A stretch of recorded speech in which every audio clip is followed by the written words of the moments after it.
there were plenty, but the memories I had were few.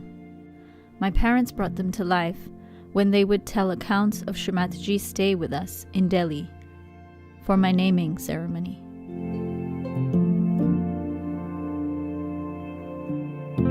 It wasn't until my 4th birthday that I started to remember. We were staying with Shri Mataji in a small apartment on Prabhat Road. My father would drive Shri Mataji early in the morning for the construction of her house in Pratishthan. In the afternoon, I would play with the kids from the building. In the evening, she gave me a doll for my birthday. She made a long conversation with me, which I can't recall, but I felt a lot of joy coming from her.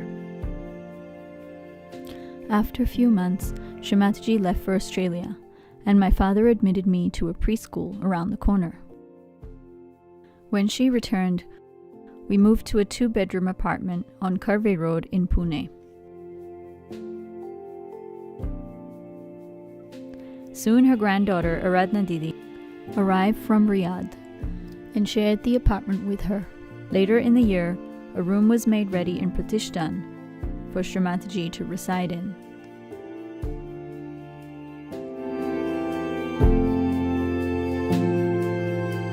When I turned 6, we moved to Dharamshala. Some children were arriving from abroad, and Shri Mataji had directed my father to open a Sahaj school at our farmhouse. I was excited to get back to my favorite cow. In the beginning, 7 children had arrived there, and my room was being converted into a girls' dorm.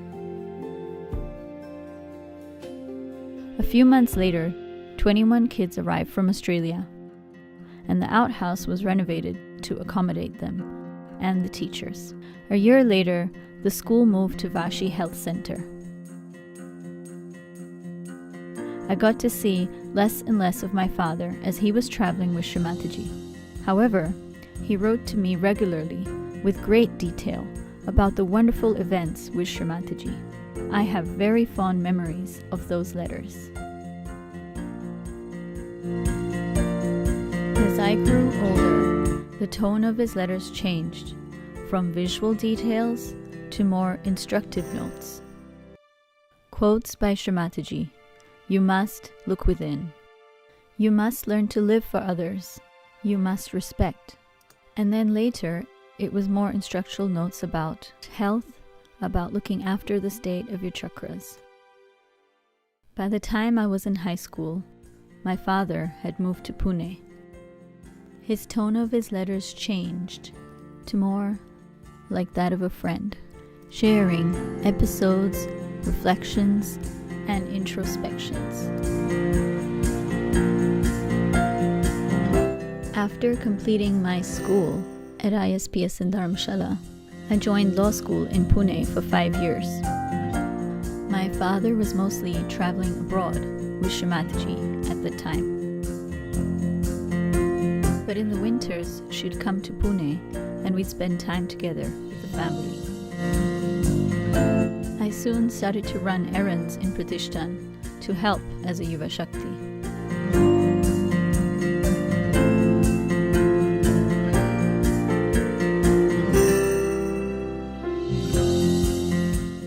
A year later, in my final year of college, I was married to Amit Pradhan and moved to America. My father continued to share his experiences with Shri Mataji through email.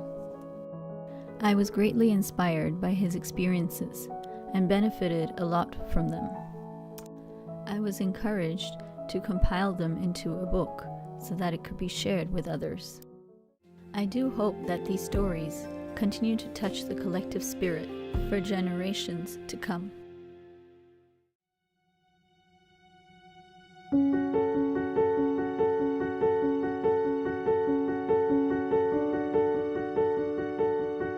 Fearing that their children might be left behind, the parents gifted 4 computers to the school in Dharamsala. The children's excitement knew no bounds. They started watching video games, and eventually it became an addiction. The staff tried to bring them in balance, but the damage had been done. And the children wanted to go to internet cafes to play video games. The school children increasingly demanded more time. Why? Because they wanted to play video games. On weekends, they were allowed to go out and they went to the internet cafe. One evening, as I was strolling down the Dal Lake, I saw children in the internet cafe.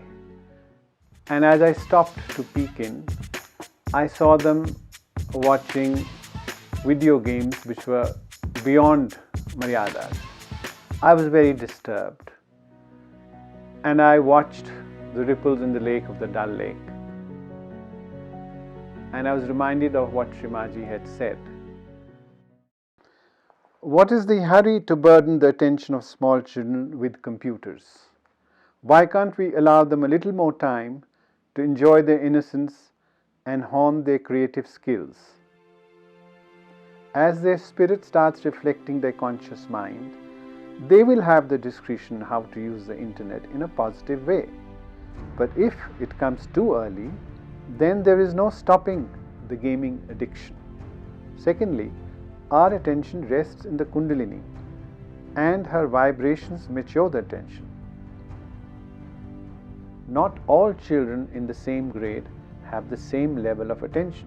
Some are late bloomers due to the catches, while others develop a laser-like quality of penetration. The same chapter that a non-realized student takes a week to grasp, a realized soul grasps in no time. Not just that, the witness state enables realized children to develop an amazing capacity of absorption, where everything gets imprinted in their memory, and that is the point. All the knowledge is within them, and our job is to bring them to that point where it would awaken spontaneously, and that job is done by their Kundalini. That is not to say that computer is a bad thing, but it should not be allowed to become the master. Einstein said something similar. The intuitive mind is a sacred gift, and the rational mind is a faithful servant. We have created a society that honors a servant and has forgotten the gift. Moreover, when we breathe in the world of the internet, whatever is texted appears as a gospel truth. In the bargain, we lose spontaneity and become robotic. More than ever before, for love to survive, it's important to connect with the living work of the living goddess.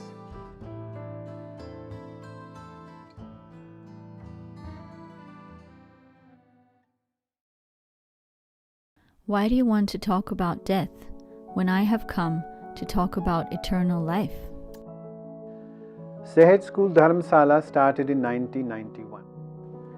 The guidelines given by Shri Mataji were duly compiled in a manual, Education Enlightened. She made it amply clear to spare the rod, and instead the staff should raise the vibrations for correcting the children.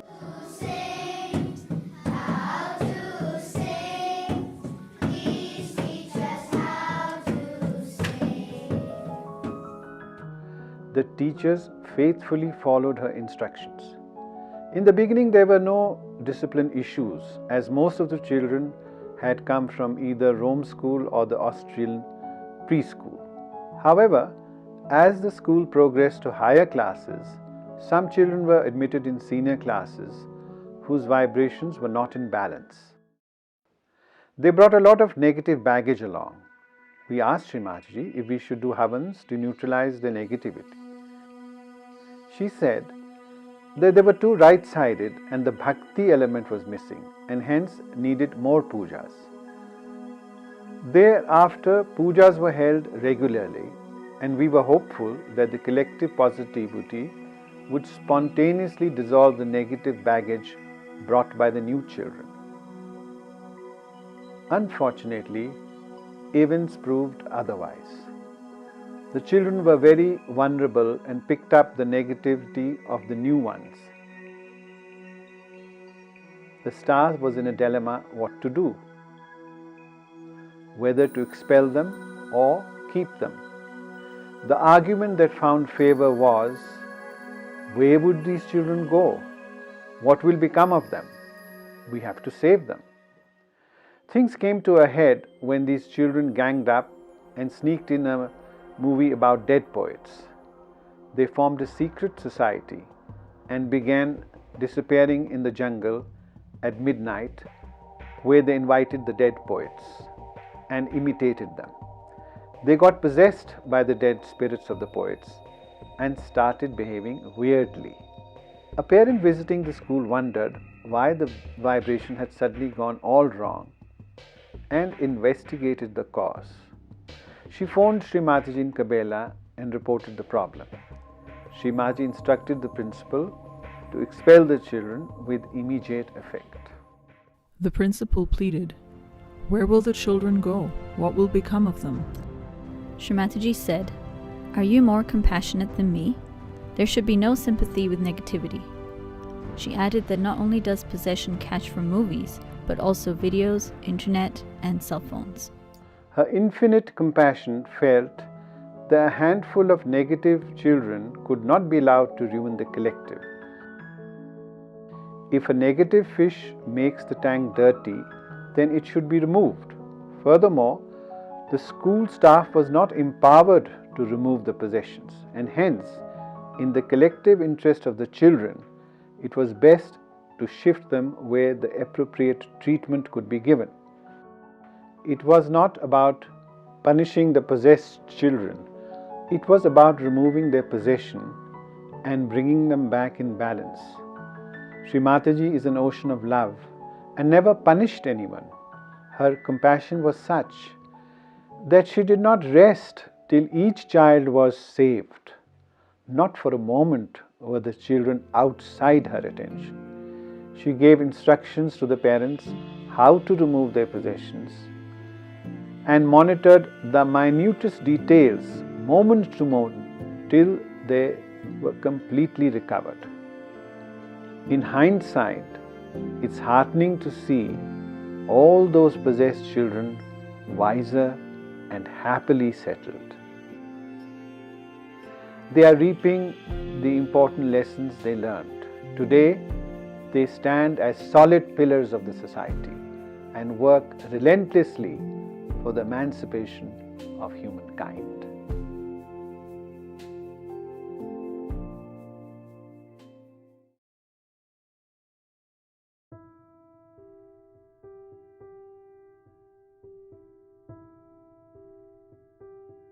The International Sahaja School in Dharamsala started with a handful of students. Initially, the fees was insufficient to meet the school expenditure, and Shri Mataji kindly covered the deficit. For several years, she continued to subsidize till Baba Mama, who was in charge of its finances, pointed out that it was not proper to burden Shri Mataji anymore. He proposed to meet the deficit by a 15% hike in school fees. However, the parents protested and took up the matter with Shri Mataji. It was the beginning of India tour. Shri Mataji was staying at Kohli Bungalow in Alibag. After Baba Mama presented the school budget, the parents raised objections to the hike.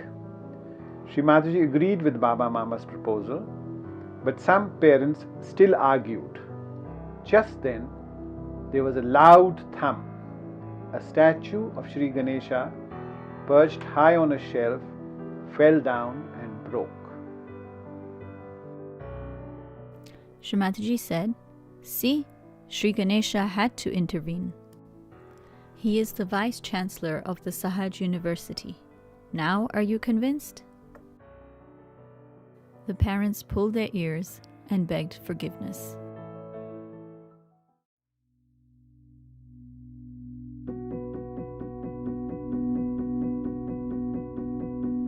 Shri Mataji instructed that realization should be given before her photo. then the catches do not transfer from one to the other. Moreover, one does not absorb the catches of the seeker. Newcomers often question, is it necessary to put the photograph of Shri Mataji for meditation? They can find the answer themselves if they make a simple experiment. First, meditate without her photograph. Soon you will be distracted and your attention will start wandering. It will end up in a joyless exercise. What's the point meditating if the end result is joyless? Next, meditate before her photograph. The vibrations from her photographs will instantly ignite your Kundalini and you will go into thoughtless awareness. The innermost chamber of your heart will thrill with the joy of the goddess. If the goddess is pleased, her joy will expand your sehasrara into an ocean of compassion and joy. So she suggested a very simple affirmation. To say that, Mother, come in my brain. Please reside in my brain. Please make your room in this brain. You be the controller of this brain.